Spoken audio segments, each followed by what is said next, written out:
At its center, beneath the judging gaze of alien dignitaries, stood James Keating, Earth's most trusted diplomat. He adjusted his Navy suit, a small gesture that betrayed the tension coursing through him. Humanity had sent him to this assembly as an olive branch.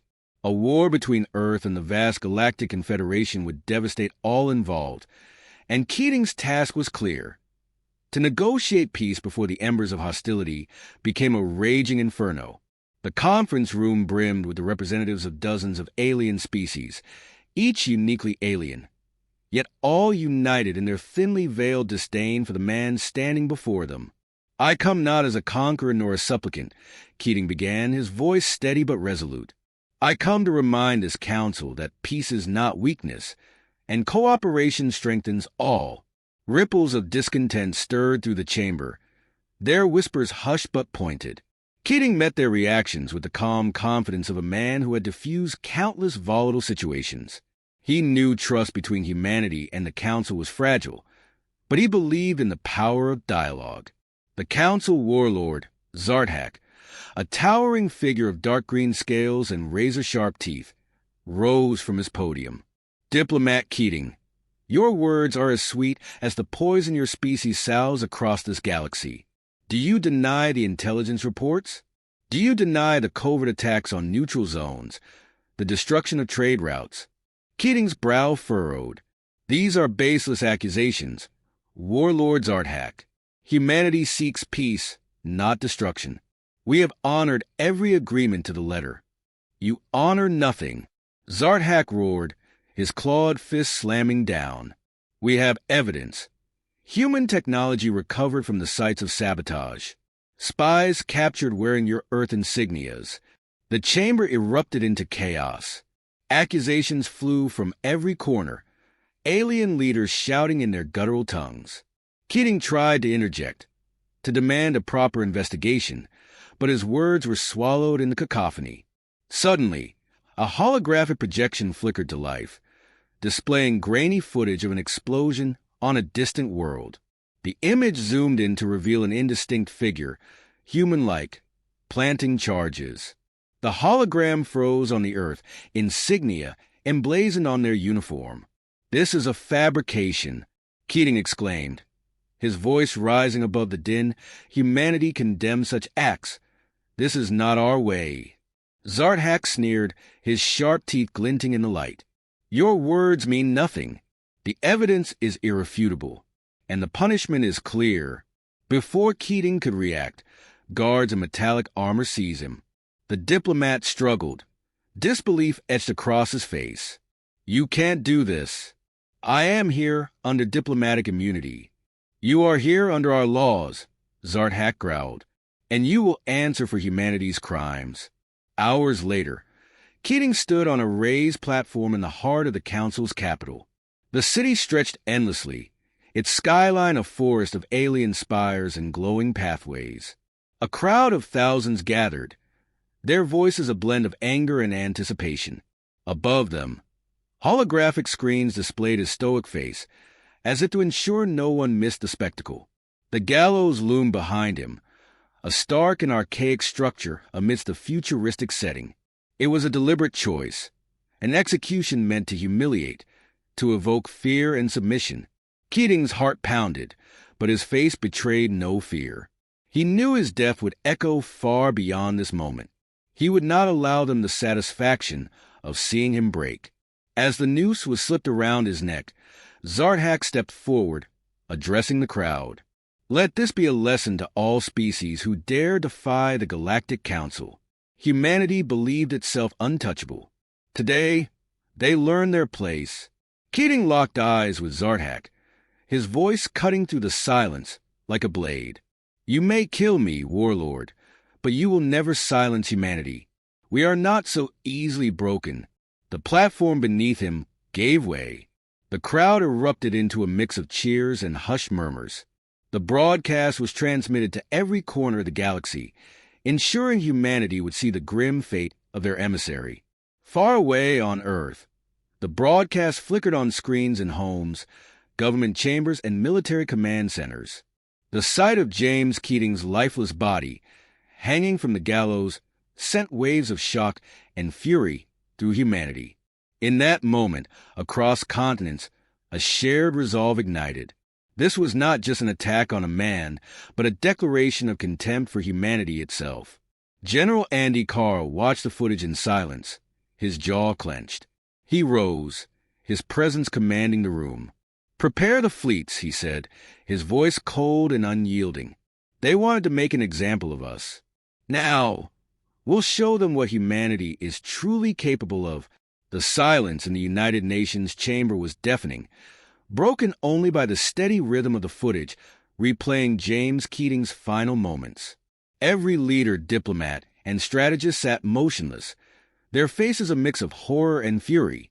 The haunting image of Earth's diplomat dangling lifelessly beneath the alien gallows was burned into their collective memory. At the head of the assembly, President Richard Hayes rose from his seat. His typically calm demeanor was gone, replaced by a smoldering intensity. What the Galactic Council has done is not just an execution. It's an act of war. They dared to humiliate humanity, to murder our representative in cold blood. He paused, letting his words settle like thunder in the room. "We will not let this stand. We will not rest until justice is served." The chamber erupted in a unified roar of agreement, fists pounding tables and voices rising in solidarity. Humanity had endured countless challenges before, plagues, wars, environmental catastrophes, but nothing had ever united the planet like the cold-blooded murder of James Keating. General Andy Carl, newly appointed leader of Earth's military response, sat in his war room, surrounded by holographic displays of the Galactic Council's known strongholds. He was a man of imposing stature, with piercing blue eyes that seemed to see through every obstacle. At 36, he was the youngest general in Earth's history, but his meteoric rise had been driven by a reputation for brilliance and ruthlessness in equal measure. Operation Retribution, he announced to the room of military advisors and scientists, his voice unwavering, will not be a campaign of petty vengeance.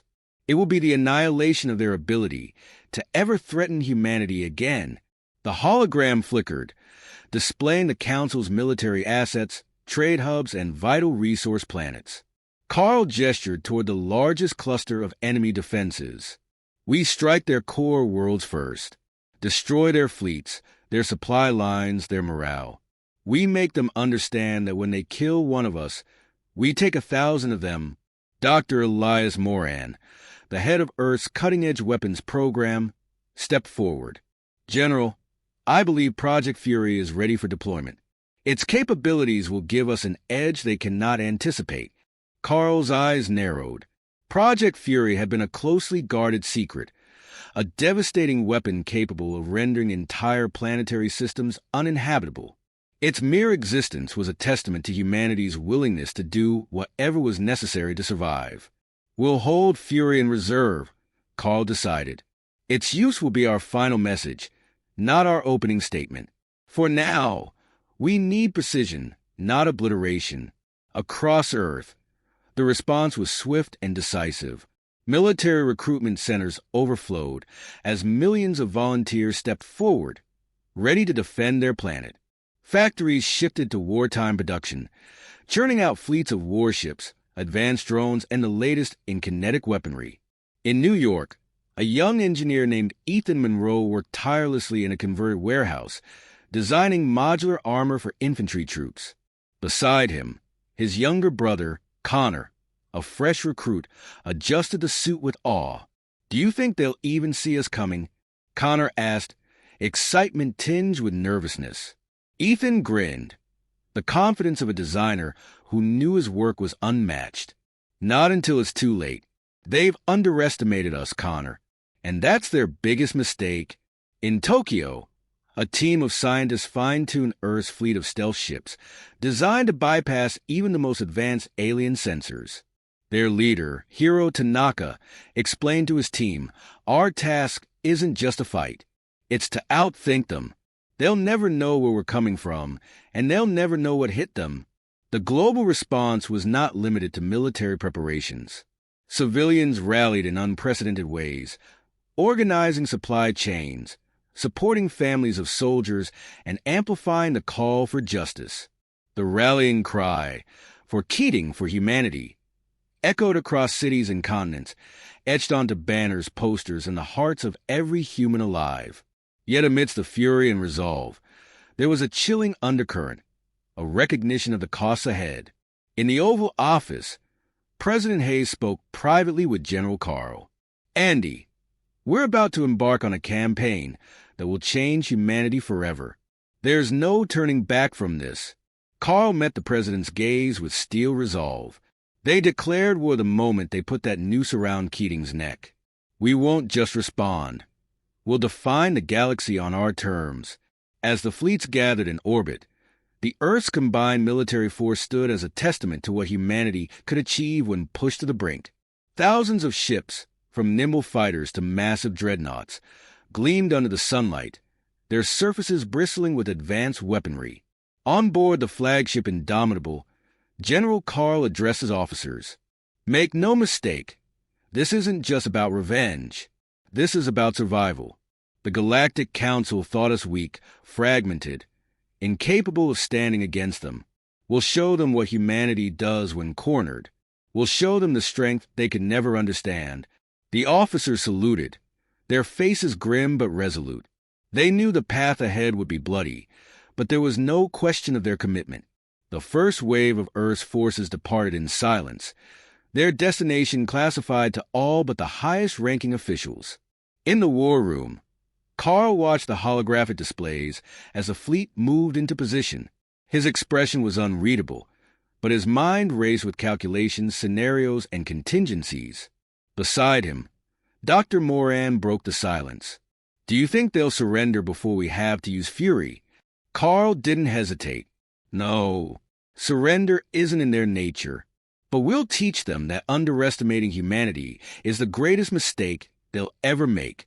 The silence of space was broken by the shimmer of cloaked warships emerging from hyperspace. Earth's first fleet had arrived at Zinter Prime, the Galactic Council's most fortified military outpost. This was no surgical strike. This was an overwhelming display of force designed to cripple the Council's morale and infrastructure in one decisive blow. On the bridge of the flagship Indomitable, General Andy Carl stood with arms crossed, his gaze fixed on the holographic projection of the enemy's stronghold. Zinter Prime's defenses were formidable, with orbital cannons and fleets of alien warships patrolling its perimeter. But Carl knew the element of surprise was humanity's greatest advantage. "Status report," Carl demanded. Colonel Ethan Ward, his trusted tactical officer, responded swiftly. "Stealth fleet in position. All units reporting combat readiness. Enemy has not detected us yet." Carl nodded, his face a mask of determination. "Good. Begin the assault. Make them understand what happens when they cross humanity." The first wave struck with devastating precision. Earth stealth bombers unleashed kinetic payloads that tore through the orbital cannons before they could fire a single shot. Fighters darted in and out of enemy formations, their advanced cloaking devices rendering them invisible to alien sensors until it was too late. In the chaos, alien warships scrambled to form defensive lines, but Earth's fleet was relentless.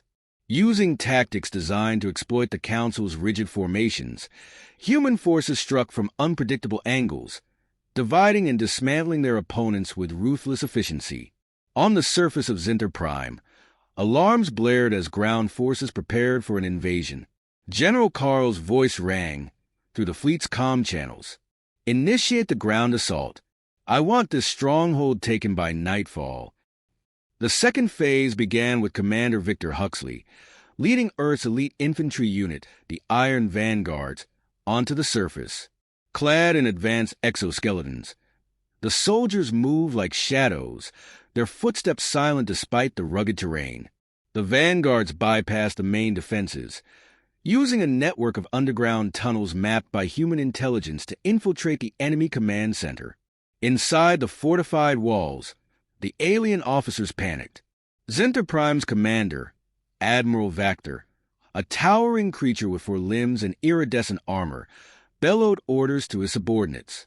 "Find them Earth's soldiers cannot be allowed to take this facility. But it was already too late. The Vanguard struck with surgical precision, disabling key systems and eliminating resistance with brutal efficiency. Huxley's voice came over the comms. Command center neutralized. Enemy leader captured. Requesting extraction. Back aboard the Indomitable. Carl allowed himself a rare smile. Zenther Prime, the Galactic Council's pride and symbol of military dominance, had fallen in less than a day. The news of the defeat spread like wildfire across the galaxy. Alien leaders convened in emergency sessions, their once confident rhetoric replaced by fear and uncertainty. Reports flooded in of human forces, striking other key locations with the same precision and relentlessness. The Galactic Council, fractured and panicked, tried to mount a coordinated defense. Yet their efforts were hindered by mistrust and internal blame. Warlord Zarthak, humiliated by Earth's swift victories, roared in fury at the Council's chamber. You promised me they were weak. Now, they burn our worlds and slaughter our fleets. In response, lesser factions began to question the Council's authority. Some even secretly reached out to humanity, seeking terms of surrender before their worlds became targets. Back on the battlefield, the full might of humanity's war machine came into focus. On the industrial planet Rokvos, Earth deployed its mechanized infantry, towering exocets equipped with plasma cannons and shields capable of withstanding sustained fire. The alien defenders, outnumbered but initially confident in their entrenched positions, quickly realized they were no match for the technological and tactical superiority of their human foes. General Carl monitored the battle from orbit, his expression stoic. He knew every victory came at a cost. Reports of casualties from the front lines filtered in, but he pushed them aside. There would be time to grieve later. For now, there was only the mission. As the last enemy stronghold on Rokvos fell, Carl addressed his officers. They thought humanity was soft. They thought our compassion was weakness. Let them learn that we fight not out of hatred, but because we value every life they've taken from us. And we will not stop until they pay for every drop of blood spilled. The final blow of this phase of the campaign came at the shipyard world of Arska, where the Council's fleet was being repaired and reinforced. Earth's forces, now bolstered by their victories, launched a two-pronged assault. While the main fleet engaged the orbital defenses, a team led by Commander Huxley infiltrated the planet's surface, planting charges at critical facilities. As the charges detonated in synchronized bursts, Oreska's surface was engulfed in firestorms visible from orbit. The alien fleet, caught between Earth's warships and their crumbling supply lines, had no choice but to retreat. Humanity's dominance over the battlefield was now unquestionable. Despite the mounting victories, the toll on humanity was undeniable. In quiet moments aboard the Indomitable, Carl reflected on the enormity of their task. He stood alone in his quarters, gazing out at the stars. Behind him, Dr. Elias Moran entered, holding a data pad. We received preliminary reports from the next phase of the operation, Moran said. The Council is collapsing faster than anticipated. Some factions are already considering surrender. Carl's jaw tightened. They haven't suffered enough yet. Keating's execution was meant to break us. Instead, it's united us.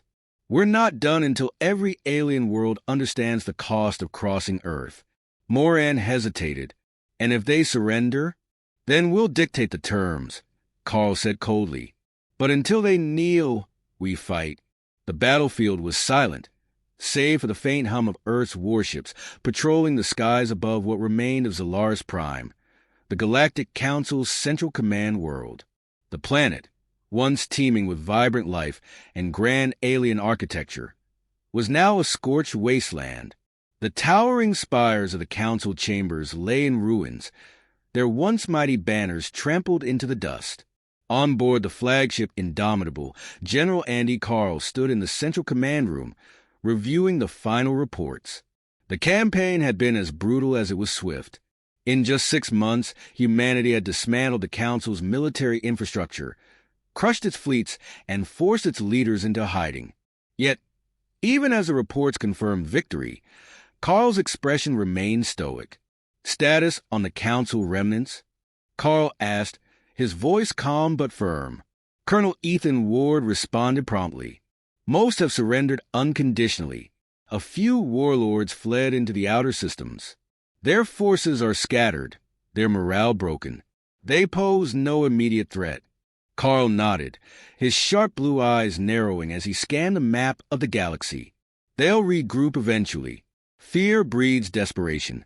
Ensure patrol fleets are ready to intercept any signs of rebellion." Down on the surface, the final act of humanity's campaign unfolded. In the remains of the council chambers, Earth soldiers marched a procession of alien leaders, their hands bound, their faces etched with defeat. Among them was Warlord Zarthak, once a towering figure of authority, now a shadow of his former self. Commander Victor Huxley, leading the ground forces, approached Zarthak.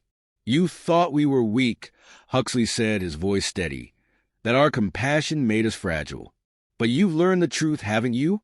Compassion is not weakness. It's strength. And when you take it for granted, it becomes a fire that burns you to ash." Zarthak glared at Huxley, but said nothing. The warlord's silence was the loudest acknowledgement of his defeat. As the dust settled, Earth's leaders began the arduous task of solidifying their newfound dominance. On the diplomatic front, President Richard Hayes addressed the galaxy in a broadcast transmitted to every inhabited world. Standing before the United Nations flag, Hayes spoke with a gravity that commanded attention. "Humanity did not seek this war," Hayes began. "But when our hand was forced, we did not hesitate. The Galactic Council's arrogance and cruelty led to their downfall. Let this be a lesson to all. Humanity will never again be underestimated or oppressed." The message was clear. Earth was no longer a bystander in galactic affairs. It was a dominant force, and its strength would not be questioned. Yet, victory came with a price. Across Earth, the toll of war was felt deeply. Cities held somber ceremonies honoring the fallen, their names etched into towering memorials. Families grieved, their loved ones lost to battles fought light years away. In a quiet moment aboard the Indomitable, Carl stood alone in his quarters. The weight of the campaign bore down on him, not in regret, but in the sobering knowledge of what humanity had become. His communicator beeped, breaking his thoughts. It was Dr. Elias Moran. "General, I thought you want to know," Moran said, his tone softer than usual. "The first relief efforts are underway. We're sending aid to the Council's devastated worlds." Carl raised an eyebrow. "Aid? After what they did?" "It's what Keating would have wanted," Moran replied. "He believed in diplomacy, in showing mercy even when it wasn't deserved. Perhaps it's how we remind ourselves of what we're fighting for." Carl was silent for a moment before nodding. "See to it then, but make sure our forces remain vigilant. Mercy doesn't mean weakness." The recognition of humanity's strength extended far beyond the Council's territories. Formerly neutral planets, once wary of Earth's growing power, now approached with offers of alliance. They saw in humanity not just a fearsome force, but a race capable of unity, resilience, and unyielding determination. One such delegation came from Alethar, a minor faction caught between the warring sides. Its leader, Chancellor Virak, a slender alien with silver-hued skin, stood before President Hayes in the United Nations chamber. "Earth has shown the galaxy what it means to fight for justice," Virak said, bowing slightly. "We wish to stand with you, not in fear, but in admiration. Together, we can ensure the Council's tyranny never returns."